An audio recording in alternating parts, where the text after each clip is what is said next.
आपको बहुत इम्पोर्टेंट बात बताने जा रहा हूँ। किसी टाइम में वो मेरा लर्निंग पॉइंट था, और लर्निंग पॉइंट ही नहीं, मेरे लाइफ का टर्निंग पॉइंट था। मेरे को याद नहीं है हरपाल जी को या मनफूल जी को बात याद है कि नहीं है, क्योंकि हम इकट्ठे से पढ़े हैं, ये मेरे से एक क्लास पीछे थे। अगर इनको याद होगी तो अब याद आ जाएगी। मैं 7th क्लास में, पता नहीं 8th क्लास में था, और 7th है। आपको आवाज आ रही पीछे मेरी? थोड़ा नजदीक कर लो जी। अब आ रही है? हाँ जी। जब मैं 7th 8th क्लास में पढ़ता था, तब तक मैं एक एवरेज स्टूडेंट था। एवरेज स्टूडेंट का मतलब ये था कि मैं पास हो गए। 35-40 पास होना बहुत बड़ी बात था हमारे जमाने में। मैं पास हो गया, पास होने से लड्डू बांटते थे, मैं पास हो गया, नहीं तो फेल हुए कर दे। तो हुआ क्या था, ये बड़ा इंपॉर्टेंट पॉइंट है, कोई मिस ना करे प्लीज, सभी स्टूडेंट्स के लिए। हमारे स्कूल के हेडमास्टर साहब थे श्री छल्लू राम जी। ये मांडी गांव में थे, संडील मांडी गांव में। और उनका इतना बड़ा डर था, इतना बड़ा खौफ था हमारे दिल में कि हम जो है ना, बस छल्लू राम जी दिख के तो भाग जाते थे डर के, बस दिखने नहीं चाहिए उनको। उन छल्लू राम जी से एक बूढ़ा धोती वाला, पता नहीं कौन आया, एक आदमी, मेरे को नहीं पता कौन था वो। उस आदमी ने 2 मिनट का टाइम प्रेयर में बोलने का ले लिया कि भाई एडमा साहब मेरे को 2 मिनट बोलनी है, इन बच्चों को बताना है। तो उसकी वो जो 2 मिनट थे, उस अनपढ़ आदमी की, उन 2 मिनट की वजह से ये लड़की आज इस मुकाम पे है। वो 2 मिनट क्या थे बता देता हूं।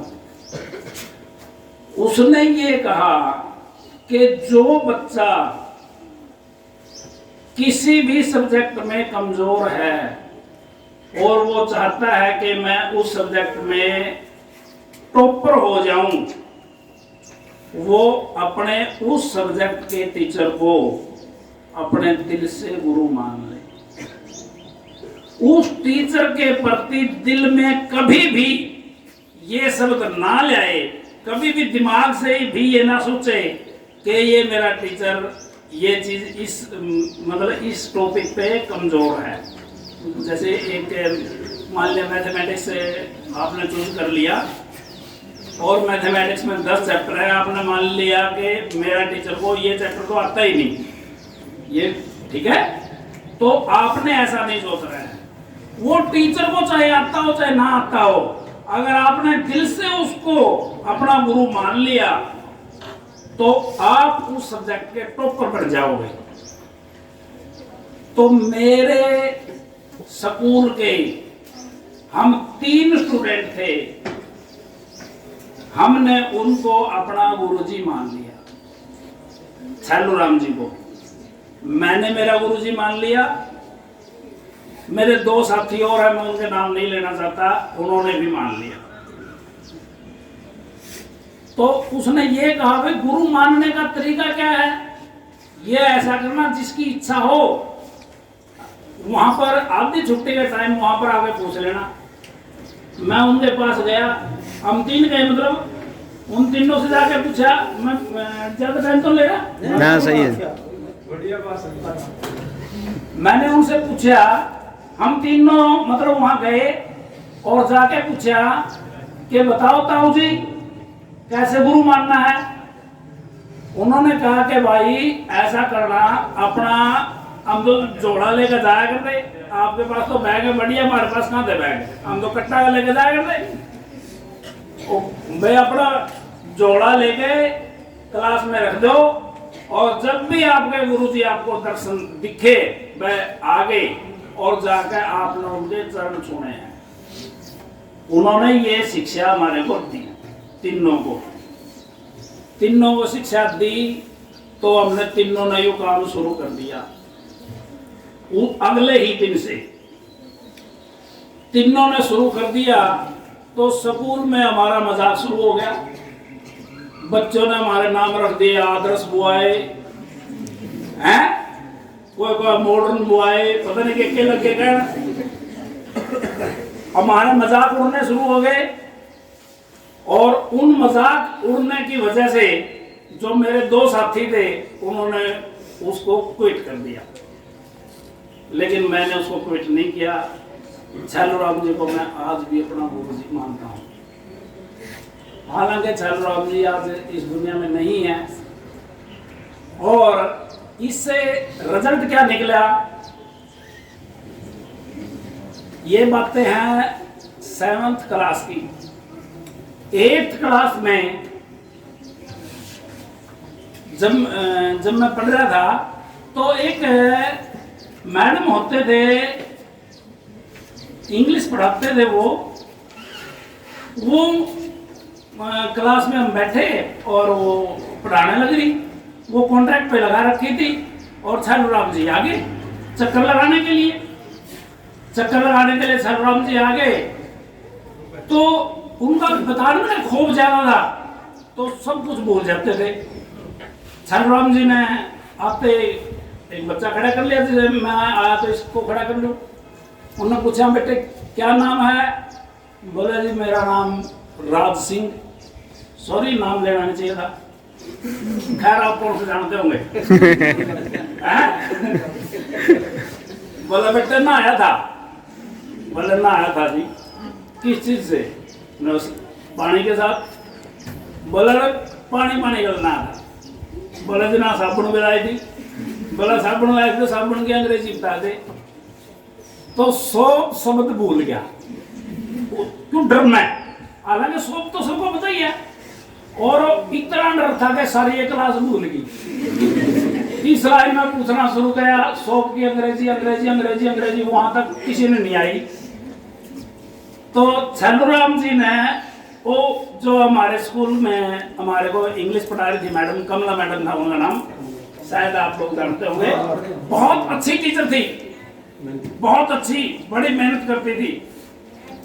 उसको यकीन था कि इसका उत्तर राजेराम जरूर देगा।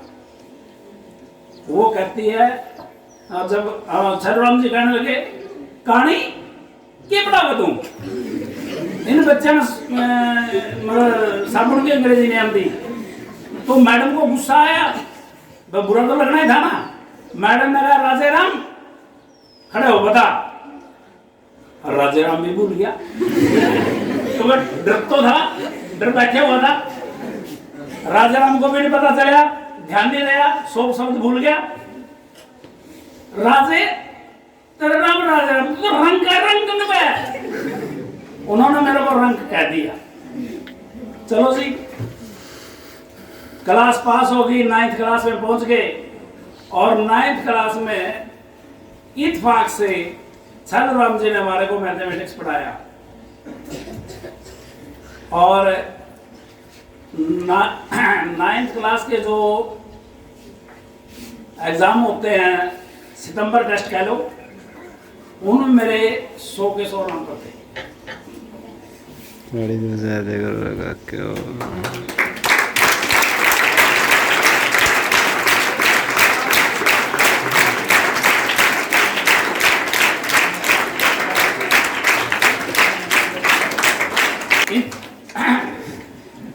हमारे इंचार्ज कमला मैडम थी 9th में भी। और जब उन्होंने देखा कि छालूराम जी उस बात को भूल गए थे, देखते यार इस स्टूडेंट के तो 100 के 100 नंबर हैं। तो कमला मैडम को बोल कि इसको बुला, कौन आई हो? मेरे को ऑफिस में बुला लिया। छालूराम जी ने बुलाया। मैंने सोचा आज चमड़ी उतरेगी, आप ठीक है ना।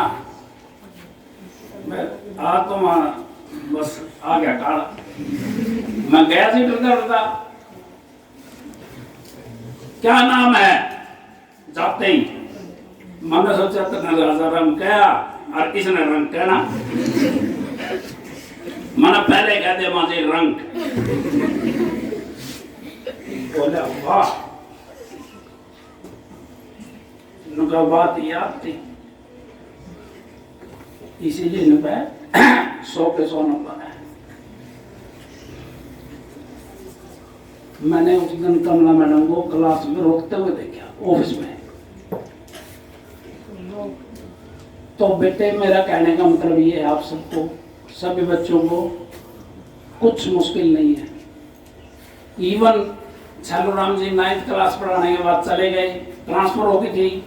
10वीं क्लास में वहाँ पर पोस्ट वेकेंट थी और कोई दूसरे हेडमास्टर आए, वो इंग्लिश सब्जेक्ट के थे। मैंने मेरे 10वीं क्लास के बच्चों को, उनको मैथमेटिक्स में पढ़ाता था।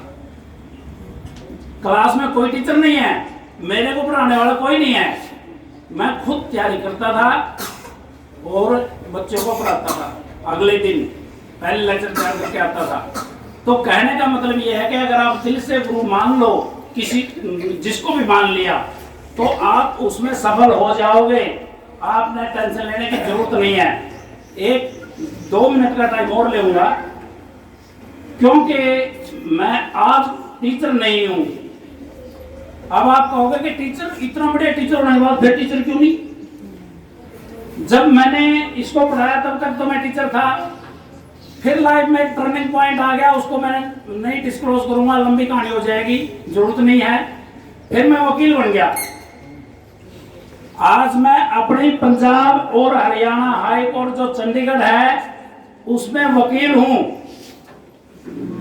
और वकील जो, और अपने गांव का एक ही वकील हूं।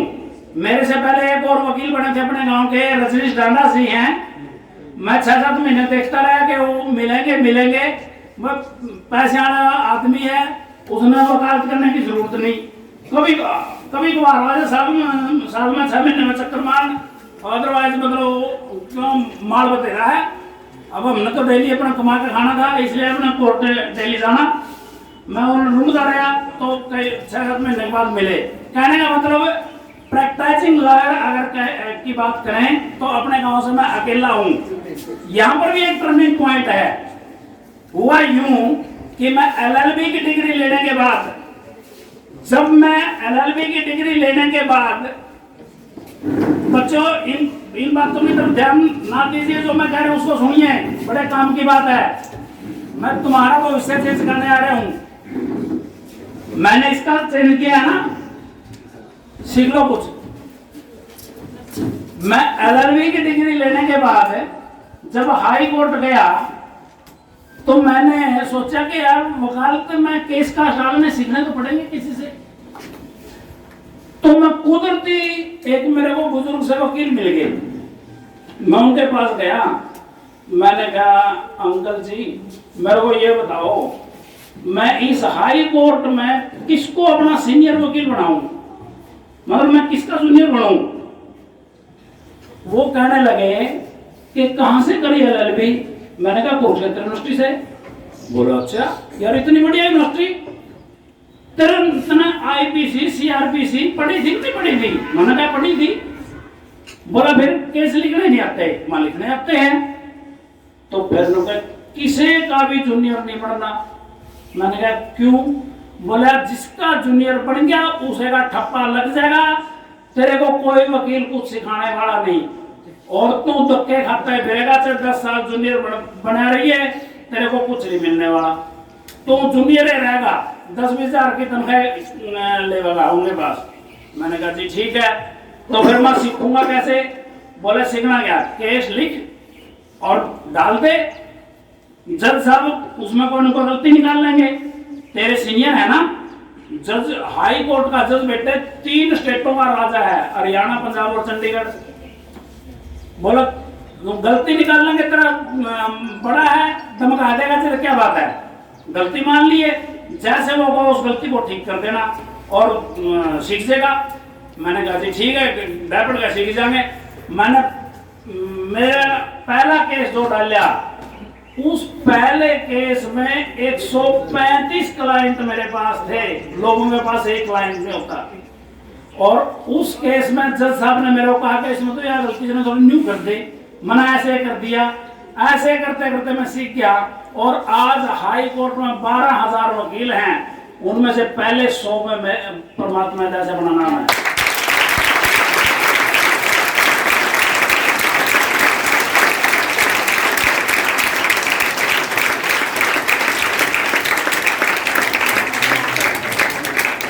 इसलिए सिर्फ एक तो खुद गुरुजनों से सीखो और गुरुजनों से सीखने के बाद आप खुद अपना काम करो, दूसरे बच्चे की नकल मारने की बजाय खुद करो।